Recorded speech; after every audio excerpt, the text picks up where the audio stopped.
Assalamualaikum warahmatullahi wabarakatuh. Halo, selamat siang anak-anak semua. Perkenalkan, nama saya Vina Ayu Lestari dari Universitas Negeri Semarang Angkatan 2019. Nah, di sini kita akan belajar salah satu subkonsep pada materi senyawa hidrokarbon. Sebelumnya, kita sudah mempelajari senyawa hidrokarbon yang meliputi kekhasan atom karbon. Apakah ada yang ingat? Apa saja kekhasan atom karbon? Yang pertama, atom karbon memiliki 4 elektron valensi. Itu artinya atom karbon dapat membentuk 4 ikatan. Nah, karena atom karbon dapat membentuk ikatan, maka dia dapat membentuk rantai yang sangat panjang yang dinamakan rantai karbon. Nah, setelah kita mengetahui apa saja kekhasan atom karbon, maka di sini kita akan melanjutkan mengenai tata nama alkana. Nah, alkana ini merupakan salah satu jenis dari senyawa hidrokarbon. Jadi, jenis ikatan pada senyawa hidrokarbon itu terbagi menjadi 2 jenis, yaitu jenuh dan tak jenuh. Nah, pada kesempatan kali ini kita akan belajar mengenai hidrokarbon yang jenuh, yaitu alkana, tidak memiliki ikatan rangkap. Sebelum masuk ke materi, kompetensi dasar yang akan kita pakai yaitu KD 3.1, menganalisis struktur dan sifat senyawa hidrokarbon berdasarkan kekhasan atom karbon dan golongan senyawanya. Untuk tujuan pembelajarannya, yaitu peserta didik secara individu maupun kelompok mampu menganalisis dan memberi nama senyawa-senyawa alkana dengan tepat. Yang pertama, untuk senyawa alkana sendiri memiliki rumus umum CnH2n plus 2. Di sini artinya ketika terdapat satu buah atom C, maka akan ada berapa atom H?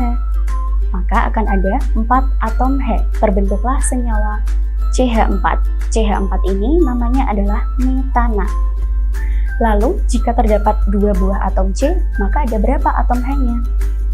Ada 6 buah. Menjadilah senyawa C2H6.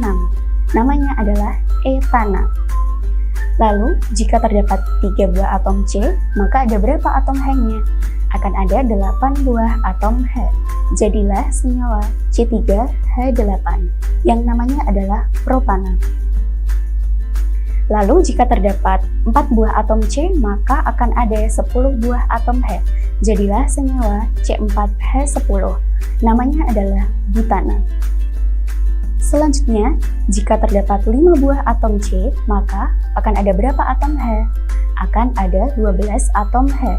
Jadilah senyawa C5H12. Namanya adalah pentana. Lalu, jika terdapat 6 buah atom C, maka akan terdapat 14 buah atom H. Namanya adalah heksana dengan rumus kimia C6H14. Lalu, jika terdapat 7 buah atom C, maka akan terdapat 16 atom H. Jadilah senyawa C7H16 yang namanya adalah heptana. Selanjutnya, jika terdapat 8 buah atom C, maka akan terdapat 18 buah atom H. Namanya adalah oktana dengan rumus kimia C8H18. Lalu, jika terdapat 9 buah atom C, maka akan terdapat 20 atom H. Jadilah senyawa C9H20 yang namanya adalah nonana. Lalu yang terakhir, jika terdapat 10 buah atom C, maka akan terdapat 22 atom H yang namanya adalah dekana. Nah, untuk rantai-rantai karbon ini atau senyawa alkana ini sebenarnya tidak hanya sampai C10 saja, melainkan terdapat rantai karbon yang lebih panjang. Namun, sekarang yang akan kita pelajari hanya sampai C10 terlebih dahulu. Nah, untuk penulisan struktur senyawa alkana ini, karena tadi atom karbon bisa memiliki 4 tangan atau bisa membentuk 4 ikatan, maka cara menuliskannya, ini merupakan struktur garis. Maka kita tuliskan atom pusatnya terlebih dahulu. Atom pusatnya adalah atom karbon dengan simbol C. Lalu, atom karbon ini memiliki 4 tangan. 4 tangan itu mengikat atom-atom lain. Di sini contohnya mengikat 4 buah atom H. Jadilah senyawa CH4. Namanya apa tadi? Namanya adalah metana. Selanjutnya, Untuk dua buah atom C, maka kita tuliskan terlebih dahulu dua buah atom C, lalu dihubungkan dengan ikatan tunggal. Lalu kita lengkapi atom H-nya di sekelilingnya hingga masing-masing atom C atau kedua atom C ini masing-masing memiliki 4 buah tangan. Jadilah senyawa C2H6 yang bernama etana. Nah, pada struktur yang sebelumnya itu dinamakan struktur garis. Nah, untuk yang lebih modern, kita bisa belajar menggunakan struktur 3 dimensi. Ya, di sini berupa dua jenis bola. Bola yang berukuran besar ini melambangkan atom C. Untuk bola yang berukuran lebih kecil di sekelilingnya, di sini melambangkan atom H. Nah, coba kita beri nama senyawa dengan struktur yang ada pada layar berikut ini. Kita hitung dulu berapa jumlah atom C-nya. Kita bisa hitung terlebih dahulu. 1, 2, 3, 4, 5, 6. Ada berapa atom C? Ada 6 atom C.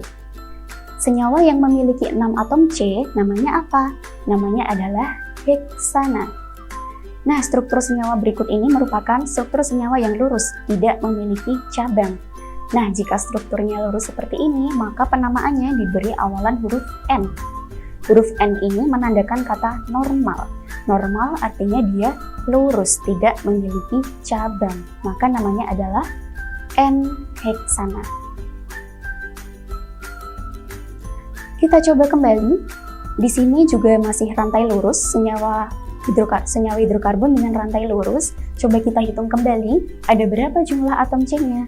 1, 2, 3, 4, 5, 6, 7, 8. Terdapat 8 buah atom karbon. Senyawa dengan 8 buah atom karbon apa namanya? Namanya adalah oktana. Nah, karena senyawa ini merupakan rantai lurus, senyawa dengan rantai lurus tidak memiliki cabang, maka diberi awalan apa tadi? Diberi awalan huruf N yang menandakan dia normal atau rantainya lurus. Maka namanya adalah N-oktana. Lalu bagaimana dengan senyawa berikut? Senyawa berikut memiliki rantai yang lurus atau bercabang. Coba kita tinjau ya. Ya, struktur senyawa berikut ini memiliki cabang. Strukturnya tidak lurus tetapi memiliki cabang. Nah, cabang di sini dia dinamakan alkil. Alkil sendiri dia memiliki rumus umum CnH2n plus 1. Alkil merupakan senyawa alkana yang kehilangan satu atom H-nya. Ya, jika alkana memiliki rumus umum CnH2n plus 1, karena alkil ini kehilangan satu atom H, maka rumus umumnya adalah CnH2n plus 1. Nah, untuk tata nama alkil sendiri ini sama seperti tata nama alkana, hanya saja akhiran ana diganti dengan akhiran il. Contohnya, pada alkana, senyawa metana memiliki rumus kimia CH4. Maka untuk alkilnya hanya dikurangi 1, maka senyawanya adalah CH3. Lalu untuk penamaannya, akhiran ana pada metana diganti dengan il, jadilah metil. Ya, CH3 namanya adalah metil. Lalu, jika di alkana terdapat etana dengan rumus C2H6, maka pada alkil rumusnya menjadi C2H5. Namanya berasal dari etana, namun akhiran ana diganti dengan akhiran il, maka menjadi etil. Lalu, apabila terdapat 3 atom C, maka pada alkil akan terdapat 7 buah atom H. Namanya adalah propil. Lalu, jika terdapat 4 buah atom C, maka akan terdapat 9 buah atom H, yang namanya adalah butil. Lalu, jika terdapat 5 buah atom C, maka akan terdapat 11 buah atom H. Namanya adalah amil, ya, bukan pentil. Meskipun pada alkana namanya adalah pentana, tapi pada alkil dia namanya adalah amil. Lalu, kita lanjutkan, apabila terdapat 6 buah atom C, maka akan terdapat 13 buah atom H, yang namanya adalah heksil, berasal dari heksana, akhiran adanya diganti dengan il. Lalu, jika terdapat 7 buah atom C, maka akan terdapat 15 buah atom H, yang namanya adalah heptil. Lalu, jika terdapat 8 buah atom C, maka akan terdapat 17 atom H, yang namanya adalah oktil. Lalu, jika terdapat 9 buah atom C, maka akan terdapat 19 buah atom H, yang namanya adalah nonil. Yang terakhir, jika terdapat 10 buah atom C, maka akan terdapat 21 atom H. Jika pada alkana namanya adalah dekana untuk C10, maka pada alkil namanya adalah dekil. Lalu kita kembali kepada struktur yang sebelumnya, kita akan memberi nama struktur senyawa yang memiliki cabang. Nah, strukturnya seperti ini. Nah, kalau senyawanya ini bercabang, bagaimana cara penamaannya? Cara penamaannya yang pertama, kita harus mengetahui terlebih dahulu rantai induk dan juga jenis cabangnya. Rantai induk itu apa sih? Rantai induk adalah rantai karbon terpanjang. Nah, di sini kita coba hitung terlebih dahulu. Rantai karbon terpanjangnya ada berapakah atom C-nya?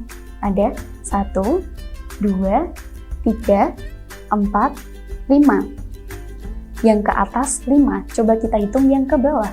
1, 2, 3, 4, 5. Juga ada 5 buah atom karbon.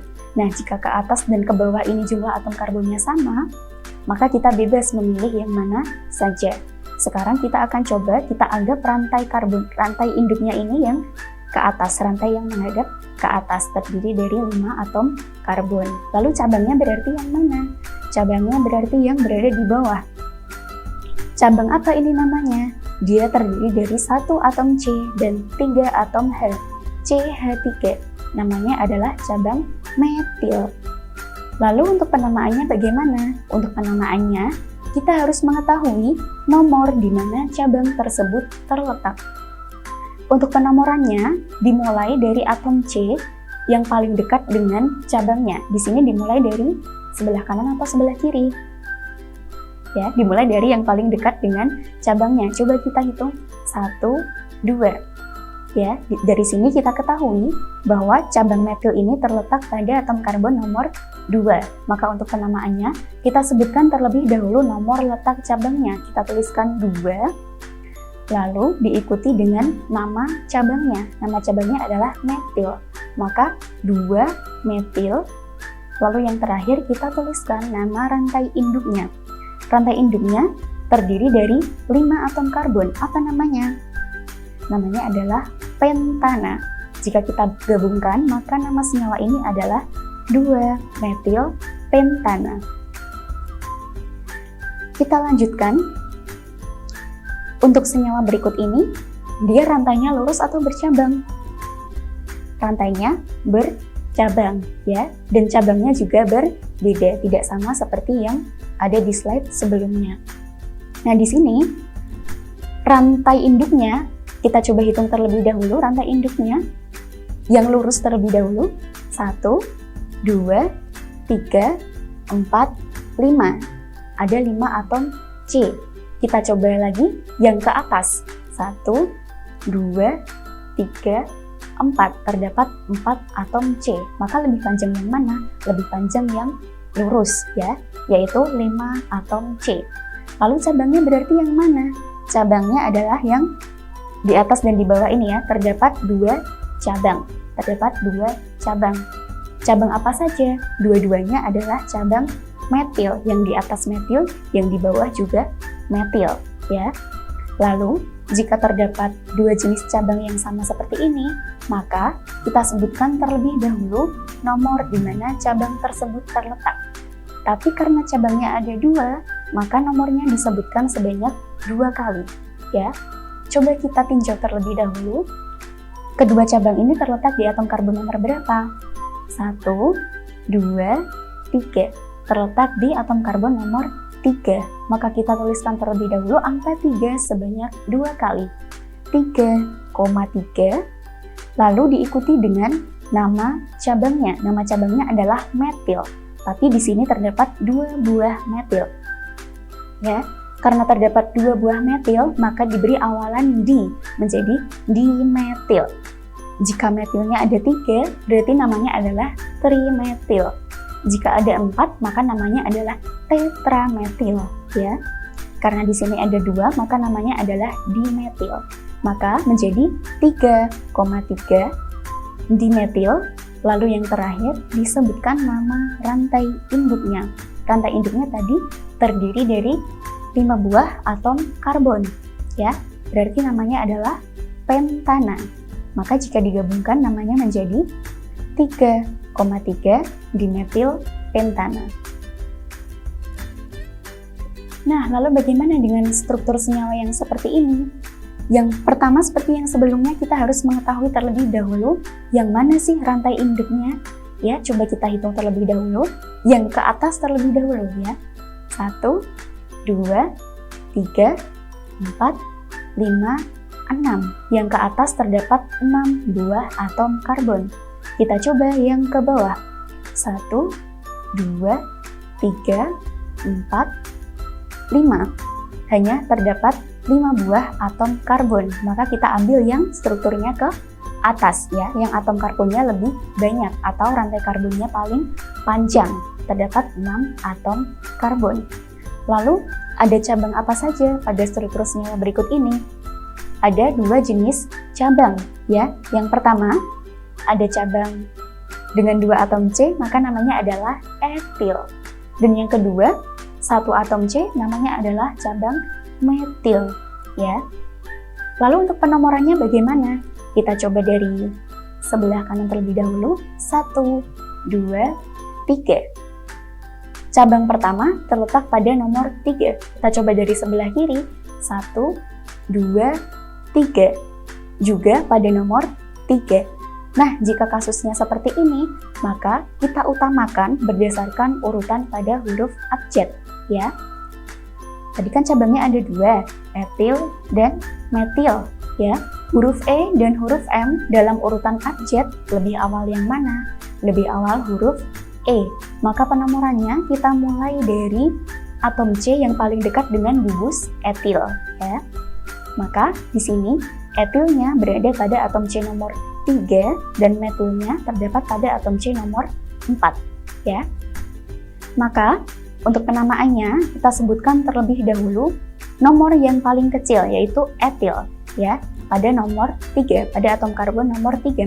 Maka kita tuliskan 3 etil, lalu diikuti cabang yang selanjutnya disertai nomor cabangnya terlebih dahulu, nomor letak cabangnya terlebih dahulu, yaitu nomor 4, menjadi 3 etil, 4 metil. Lalu yang terakhir nama rantai induknya. Rantai induknya terdiri dari 6 buah atom karbon, maka namanya adalah heksana. Jika digabungkan, maka namanya adalah 3 etil, 4 metil heksana. Lalu untuk struktur senyawa berikut ini, bagaimana cara penamaannya? Kita tinjau terlebih dahulu.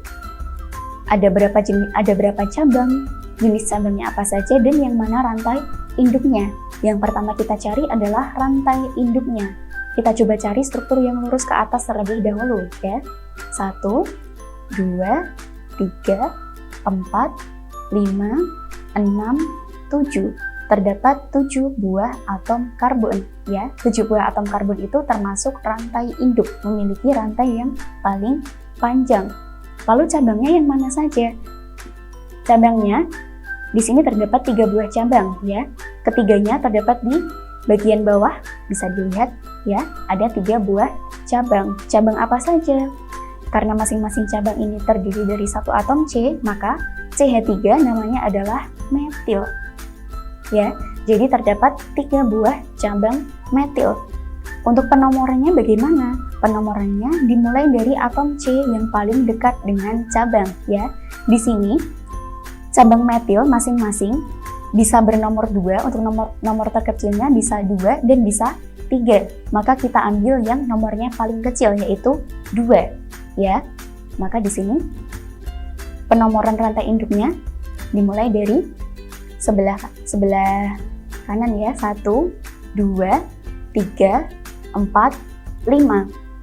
Maka cabangnya ini terletak di atom karbon nomor 2, 4, dan juga 5. Berarti kita tuliskan terlebih dahulu, karena cabangnya ini sama, 3 buah cabang yang sama, maka kita tuliskan 2,4,5, lalu diikuti dengan nama cabangnya. Karena cabangnya ini ada 3 dan jenisnya sama, maka diberi awalan tri. Maka menjadi 2,4,5 trimetil. Yang terakhir, nama rantai induknya. Rantai induknya terdiri dari 7 buah atom karbon, maka namanya adalah heptana. Jika digabungkan menjadi 2,4,5 trimetil heptana. Nah, dari sini dapat kita simpulkan beberapa aturan dalam pemberian nama senyawa alkana. Ya, yang pertama, untuk alkana dengan rantai lurus, maka penamaannya diberi awalan huruf N yang menandakan normal. Ya, normal itu artinya senyawa tersebut berantai lurus, tidak memiliki cabang. Lalu, jika terdapat cabang, maka penamaannya dimulai dengan menyebutkan nomor di mana cabang tersebut terletak, ya. Maka sebelum itu kita harus mengetahui rantai induknya yang mana dan cabangnya yang mana, ya. Jadi jika terdapat cabang, maka aturannya adalah menyebutkan nomor letak cabang, lalu diikuti nama cabangnya dan diikuti dengan nama rantai induknya, ya.